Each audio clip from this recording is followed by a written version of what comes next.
It's 7:20 West African time. This is Daybreak. Thanks for staying with us.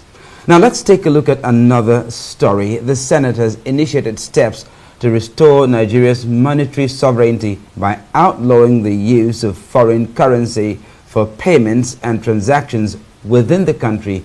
The proposed legislation is aimed at ensuring all payments, including salaries and transactions, are conducted in Naira, with the hopes of eliminating discriminatory practices and strengthening confidence in the local currency. This includes making it mandatory for exports to be paid for in Naira. The bill, titled A Bill for an Act to Alter the Central Bank of Nigeria Act 2007, number 7, to prohibit the use of foreign currencies for remuneration and other related matters, is sponsored by Senator Nwoko'S, chairman of the Senate Committee on Reparations and Repatriation.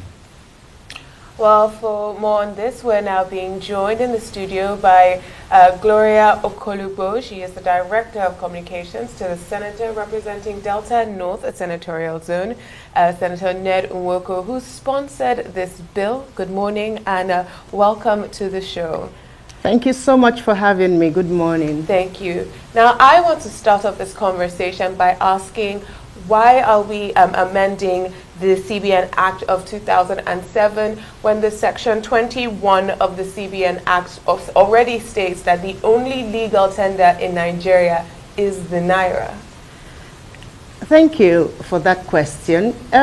Before I came on board, I noticed that the analysis about the budget seems to be all doom and gloom.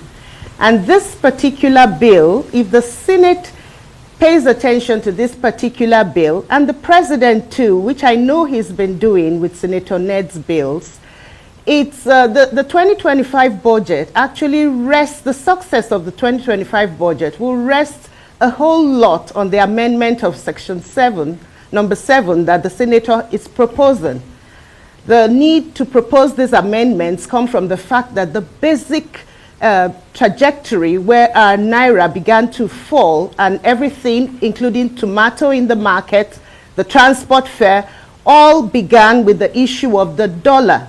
And so every time you want to do anything, everybody tells you that the dollar is increased. And so food is increased on our table. The implication was obvious. Yes, but I just want to hone in on my question again. The only legal tender in Nigeria, according to the CBN Act, is the Naira. In fact, Section 25 makes it an offense for somebody to refuse payment for any goods or services in anything other than Naira. If somebody charges you in dollar today, it is already a crime according to our law. So why an amendment? The implementation and the realities that we have on ground often differ from the policy goals and objectives. We have that in the law, but the position of the lawmakers are to amend bills to ensure that they give teeth to implementation. And so the distinguished senator has specifically asked for that amendment to ensure that payment for transactions, payment for services, goods and services, our crude oil, and every other thing in Nigeria, it will be completely implemented, and it cannot be done in isolation. There's several other steps that the senator has proposed to go with it. I give you an example. I wanted to go for a conference to deliver a paper, and I went to 4 airlines in Nigeria, and they required me to go and change my money to dollars and come and pay. That was my personal experience. So on ground, we understand what's going on. The issue of transactions in dollar, even your driver wants to be tipped with dollar. And the value of the Naira keeps tipping. And so along with it's not just about saying it is outlawed. Yes, the provisions are already outlawed, but there are other steps. Monetary policies must align with the overall fiscal goals for them to be properly implemented. And part of this bill is saying that first we should ensure that the parallel market is completely done away with. Until we do that, and until we have access to dollars across the banking halls, when we do need to use them properly for BTAs and things like that, we will keep having the issue of the black market and the hidden economy and the arbitrage out there. So there are several steps. There's also the issue of saying, give loans to manufacturers and enhance the ability for investors to come on board because you have more value for the naira. So it's not just about saying it is outlawed.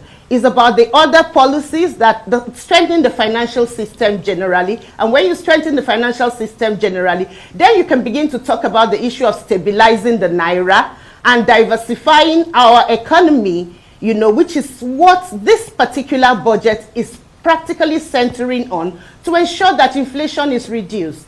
Allow me to interject with a question, please. Yes. Who exactly is your target audience for this budget, for this, for this proposed bill? Because I think some realities are different. I don't think the everyday layman will say that they can, you know, they can relate with what you have said. I don't think I've come across a driver who expects to be tipped in dollars, nor do I expect to go to the market and, you know, experience a similar situation. Now, I can understand what you have said, that the everyday business person is complaining about the dollar and how it is going up, but I believe it is only in comparison with the naira that they are having to pay and not in actually making use of that currency. So can you give some clarity on that, please? The part of what we're doing is communicating to make people understand the relationship. When people say the relationship between power and the cost of tomato, there's a relationship between power and the cost of tomato in the market. It's things like this that they are discussing. And that is not disputed. Yeah, but you're disputing the relationship between the ban on dollar. Now, when you ban payments and services in the use of dollar, you give a chance to industrialization. You give a chance to investment into the economy. So is this a ban on imports? No, we're saying ban on the use of dollars for transaction. Yes, It's but already banned, who is using this? Can you tell us who this is targeted towards? That was my initial yeah, question. okay, the question. I just gave you an example. Across board in Nigeria, like I was trying to procure a ticket. Go and do that out there. You will find that they will ask you to pay in dollars. This is a reality that we have within our system. I just want to ask, if when you were asked to pay in dollars, because I haven't been asked to pay for my tickets in dollars, right? But you've had this unique experience. Did you report the company to the EFCC, to the CBN, I or to simply any took the authorities? option of not doing it. Okay, no, because you're talking about implementation of laws that already exist. Yes. And to implement a law that already exists, instead of going to the arm of the government that's supposed to implement the law, you want to amend the law to say what it already says. Let me explain. It's Okay. not just by saying there's so many policies, there's so many laws. It's not just saying you're outlawing that, you're saying don't use the naira for transactions. The law, the bill, is attending to other matters that relate to that, to ensure that it is implementable, that it is justiciable. And these matters I have listed. The abolition of the parallel market, enhancing the ability of people to have access to funds, loans for manufacturing. Now, I am thinking some of the foreign or expatriate experts we have working in Nigeria here get paid by their home-based companies. The Americans are paid by America or their home companies in the United States in dollars.